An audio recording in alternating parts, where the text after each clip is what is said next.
They said Billy Batts died twice, once in the trunk of a car, and once in the memories of the men who buried him.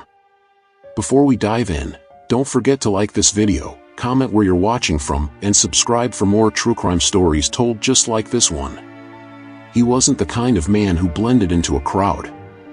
Billy had that grin, the kind that made you wonder if he knew something you didn't. Brooklyn-born, Sicilian roots. The streets raised him quicker than school ever could. He learned early, respect is currency, and running your mouth can bankrupt you fast. By the time he hit his 20s, Billy was already a name. Sharp suits, sharper mind.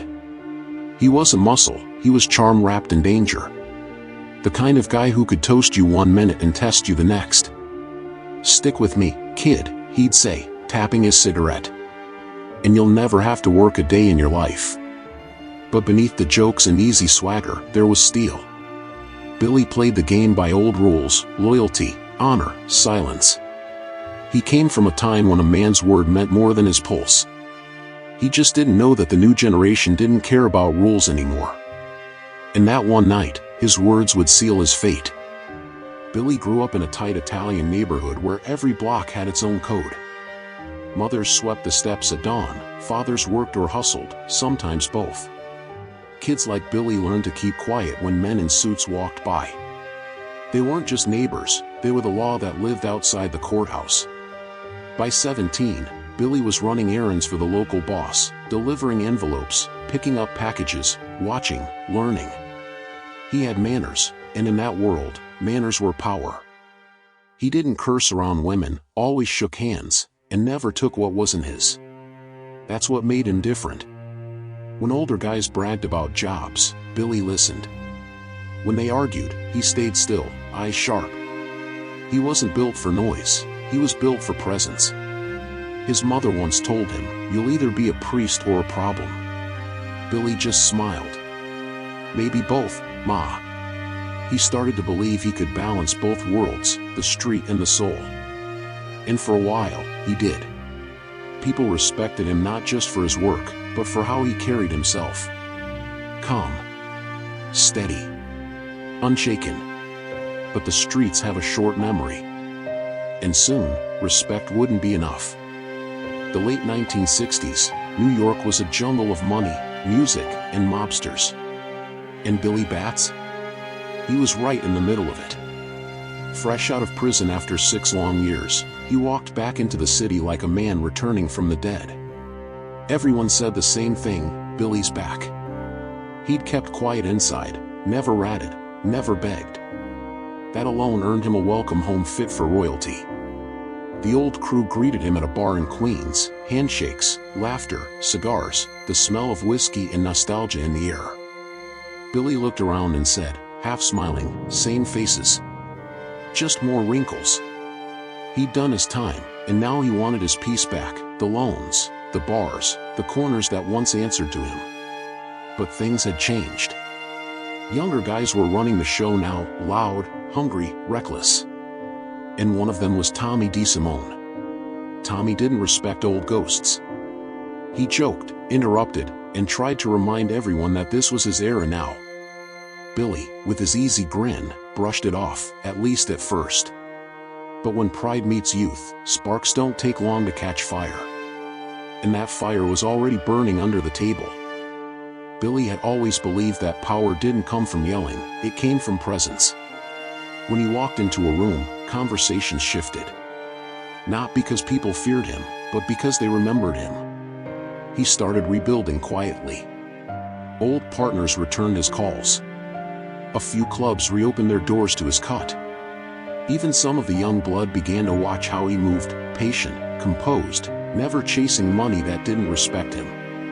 Billy's code was simple: if you can't look a man in the eye, you shouldn't be in business with him. On Friday nights, he'd sit at the bar, gold ring tapping against his glass, offering advice to whoever had the guts to ask. "Kid," he once told a nervous driver, "fast money runs out faster than courage.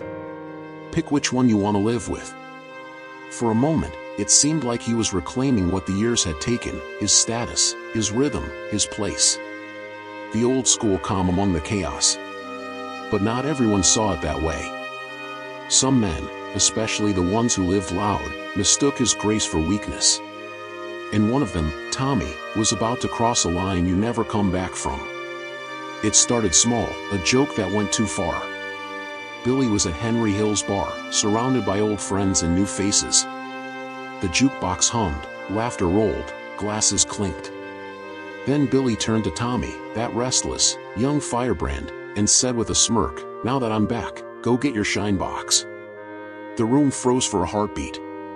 It was an old joke, a reminder of when Tommy used to polish shoes for the wise guys as a kid. But pride doesn't age well, and Tommy wasn't laughing. His smile was tight, his eyes sharp. Billy didn't notice, or maybe he didn't care. He'd earned the right to joke, hadn't he? Later that night, the air felt heavier. Tommy walked out, quiet and cold. Henry tried to brush it off, pouring Billy another drink. "You know how he is," he said. "Kid's got a temper." Billy chuckled, unfazed. If a man can't take a joke, he shouldn't sit at the table. But respect is a fragile thing. Once cracked, it cuts deep. And in the world they lived in, embarrassment wasn't forgiven. Tommy wasn't going to forget. And he sure wasn't going to forgive. The weeks that followed felt strange.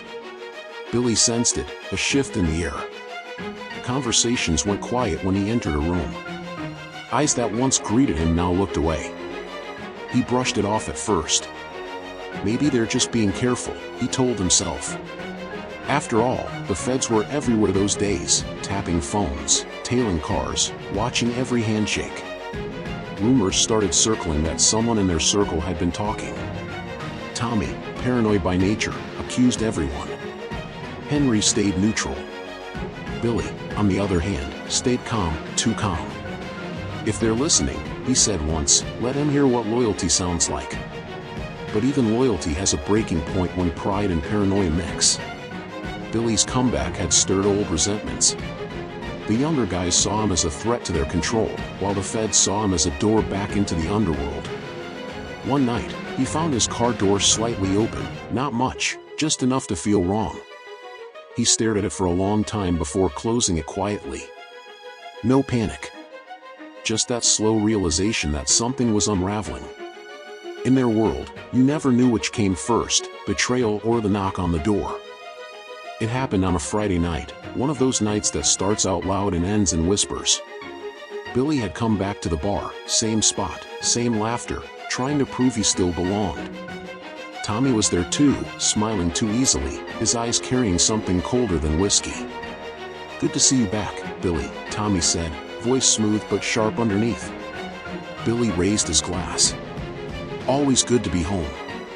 Moments later, the mood shifted. A chair scraped. A voice muttered. Then Tommy snapped. It wasn't about business anymore, it was about pride, revenge, and the unspoken rule that no man gets to humiliate another in front of his own. The beating was fast, brutal, and silent in its rage. Henry stood frozen, torn between horror and loyalty. Billy tried to rise once, blood pooling under his cheek, still breathing, still defiant. "Keep him quiet," Tommy hissed. They wrapped him in a sheet, loaded him into the trunk, and drove into the night. The radio played softly, Sinatra, of all things. Somewhere on that dark road, Billy Batts stopped moving. And in that moment, the old world, his world, finally died with him. They buried Billy twice, once in the dirt, and once in silence. Nobody said his name for years. The men who killed him went on with their lives, pretending the past could stay buried. But ghosts have long memories. And Billy's shadow lingered in every quiet bar, every nervous glance, every unfinished toast. When the feds finally came knocking, they didn't need confessions, they had time on their side. One by one, the old crew began to crack under the weight of their secrets. Tommy disappeared before the trial. Henry turned informer. The rest either rotted in cells or vanished into witness protection, their glory days reduced to stories whispered in back rooms. Billy, meanwhile, became a kind of legend, a name spoken in regret. Some said he was too proud. Others said he was just unlucky. Maybe both. In prison yards across the country, old-timers told his story to new recruits. Never forget what happened to Bats. One wrong word, and you're gone. It wasn't about fear, it was about memory. Because in the life they chose, silence wasn't just golden. It was the only thing that kept you breathing. Years passed, and the men who once ruled the streets grew old. Their suits no longer fit, their names no longer opened doors.